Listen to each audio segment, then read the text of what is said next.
वो 10 मिनट जब आज से 105 साल पहले अंग्रेजी हुकूमत ने पंजाब में त्योहार को नरसंहार में बदलकर रख दिया था। वो 10 मिनट जब पूरा हिंदुस्तान सहम गया था, जब धरती ने इंसानी लाशों से अपनी कोख को ढक लिया था और जब दर्द का अंत हो गया था, क्योंकि उस 10 मिनट के बाद कोई बचा नहीं था। वो 10 मिनट जब बच्चों की किलकारियां गोलियों की रफ्तार में दब कर रह गई थी, जिसमें एक मां ने जब अपने बेटे को सीने से लगाया तो एक गोली आई जिसने मां और बेटे दोनों की छाती को चीरकर उनकी जिंदगी को छीन लिया था। वो 10 मिनट जब जिंदगी मौत के पास जाकर पूछती है कि ये मौत, तू इतनी बेरहम कैसे हो सकती है? इन मासूम बच्चों को देखकर क्या तुझे दया नहीं आती? और मौत हाथ जोड़कर जवाब देती है कि मैं नहीं, ये बेरहमी अंग्रेजी हुकूमत की है। वो अंग्रेजी हुकूमत जिसने आज 105 साल बाद भी हिंदुस्तानियों से उस 10 मिनट के लिए माफी नहीं मांगी है। वो 10 मिनट जो इतिहास के पन्नों से कहीं ज्यादा हिंदुस्तानियों की आंखों में जल रहे, हिंदुस्तानियों के सीने में हमेशा जो धड़कते रहेंगे, हिंदुस्तानियों के जुबां पर कसक बनकर सुलगते रहेंगे, यादों में जख्म बनकर टीसते रहेंगे। वो 10 मिनट, ये 10 मिनट की कहानी है जलियांवाला बाग हत्याकांड की। और आज तारीख कोई भी हो जिस दिन आप ये वीडियो देख रहे हैं, लेकिन उस दिन तारीख 13 अप्रैल साल 1919 थी। भारत के इतिहास का ये वो काला दिन था जिस दिन हजारों बेकसूरों की हत्या हुई थी। उस 10 मिनट की कहानी जब हवा में खून जम गया था, जब जनरल डायर के आदेश पर बेतहाशा गोलियां चल रही थी, खेलते बच्चे अचानक लाश बनकर गिरते जा रहे थे। कोई प्यास से तड़प कर मर गया, कोई दीवार से चिपक कर जम गया, कोई कुएं में कूदकर खुद को बचाने के लिए धरती माता में समा गया। लेकिन क्या हुआ था उस दिन जलियांवाला बाग में, आज हम आपको बताएंगे। दरअसल प्रथम विश्व युद्ध के दौरान जब भारत पर ब्रिटिश हुकूमत का शासन था तो भारत गुलाम था। लगभग 13 लाख भारतीय सैनिकों ने इस युद्ध में हिस्सा लिया था। ये सैनिक ब्रिटिश झंडे तले लड़े थे, अपने खून पसीने से उनकी लड़ाई को मजबूती दी थी। इस युद्ध में 43,000 से ज्यादा जवान शहीद हुए थे।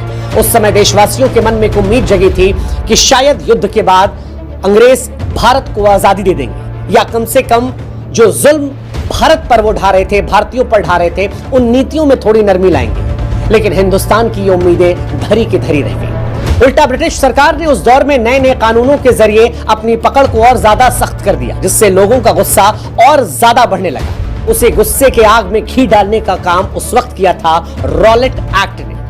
प्रथम विश्व युद्ध के बाद ब्रिटिश सरकार ने एक ऐसा कानून बनाया जिसने लोगों के सब्र के बांध को तोड़ दिया। ब्रिटिश जज सिडनी रॉलेट की अगुवाई में रॉलेट एक्ट नामक कानून साल 1918 में तैयार हुआ और 1919 में लागू कर दिया गया। इस कानून के तहत ब्रिटिश हुकूमत के खिलाफ अगर कोई भी आंदोलन होगा तो उसे उस दौर में देशद्रोह माना जाएगा। इस एक्ट के तहत लोगों को बिना वारंट के गिरफ्तार करने की इजाजत दी गई थी। बिना मुकदमे के उन्हें 2 साल जेल में रखने की ताकत दी गई थी। इस क्रूर कानून ने पूरे देश में विरोध की चिंगारी को सुलगा दिया था। खासतौर पर पश्चिम बंगाल और पंजाब जैसे राज्य अंग्रेजों के सामने खुलकर सामने आने लगे थे। पंजाब में इस कानून का जबरदस्त विरोध हुआ। उस समय के बड़े नेता डॉक्टर सैफुद्दीन किलचू और डॉक्टर सत्यपाल लोगों को एकजुट कर रहे थे, लेकिन अंग्रेजों ने गिरफ्तार कर लिया। इस गिरफ्तारी ने लोगों के गुस्से को भड़का दिया। जनता सड़कों पर उतर आई, अपने नेताओं की रिहाई की मांग करने लगी। लेकिन इसी बीच जब पंजाब में हालात बेकाबू होने लगे तब ब्रिटिश सरकार ने मार्शल लॉ लागू कर दिया और फिर आया वो काला दिन, तारीख 13 अप्रैल साल 1919। अमृतसर के जलियांवाला बाग में लोग एक शांतिपूर्ण सभा करने के लिए तैयार हो रहे थे। उसी बाग के पास एक मंदिर था।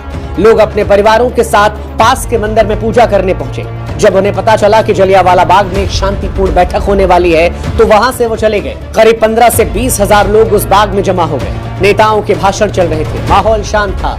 उसी समय ओडायर, जो पंजाब का लेफ्टिनेंट गवर्नर था, 12:40 पर ओडायर को उस जलियांवाला बाग की सूचना मिलती है कि बैठक होने वाली है। डायर ने गोरखा रेजिमेंट को भेजा जिसका सेनापति था आर डायर। आर डायर शाम करीब 4 बजे 90 सैनिकों और राइफलों के साथ वहां पहुंचता है। जलियांवाला बाग से बाहर निकलने का सिर्फ एक रास्ता था और डायर ने अपने सैनिकों के साथ उस रास्ते को घेर लिया। इसके बाद जो कुछ हुआ वो आज भी हिंदुस्तानियों की रूह कपकपा देता है, आज भी ब्रिटिश साम्राज्य को लेकर गुस्सा पैदा कर देता है, लहू को गर्म कर देता है और एक सवाल पूछता है कि इंसान को लेकर इतना बर्बर कैसे हो सकता है। दरअसल बिना किसी चेतावनी, बिना किसी वजह जनरल डायर ने गोली चलाने का आदेश दे दिया। सैनिकों ने भीड़ पर अंधाधुंध फायरिंग शुरू कर दी। लोग बेतहाशा जान बचाने के लिए इधर उधर भागने लगे। बाग के बीच में कुआं था जिसमें लोग छिपने के लिए कूद पड़े, लेकिन सैनिक वहां में नहीं रुके। कुएं के ऊपर से पानी में गिरे लोगों पर अंधाधुंध गोलियां चलाने का आदेश दे दिया गया। जो जिंदगी बचाने के लिए कुएं में गए थे उन्हें बाहर निकलने का मौका ही नहीं मिला। 1650 राउंड फायर किए गए। फायरिंग रुकेगी नहीं, ऐसा जनरल डायर का आदेश था। अगले दिन उस कुएं से सैकड़ों शव निकाले गए। पूरा बाग खून से लाल हो चुका था। चारों तरफ सिर्फ लाशें, खून की बूंदें और लोगों की चीख। लोग ये कहते हैं कि मरने वालों की संख्या हजारों में थी, क्योंकि वो अंग्रेजी हुकूमत के एक आदेश के खिलाफ उस बाग में इकट्ठा हुआ था। हजारों को मौत के घाट सुला दिया गया था। उन हजारों में बूढ़ी औरतें, मर्द, औरत और कई मासूम बच्चे थे। 8 महीने के बच्चे, 10 महीने के बच्चे, साल 2 साल के बच्चे, जिन्हें अंग्रेजी हुकूमत ने खत्म कर दिया। इसके बाद बनाया गया हंटर कमीशन। इस नरसंहार की जांच के लिए साल 1919 के अंत में हंटर कमीशन बनाया गया। जनरल डायर ने बयान दिया कि जब वो बाग में पहुंचा तो भारतीयों ने उस पर हमला किया। जवाबी कार्रवाई में उसने गोली चलाई, लेकिन ये बात सफेद झूठ थी और ये बात साबित हुई। जांच में ये बात साफ हुई कि कोई हमला नहीं हुआ था।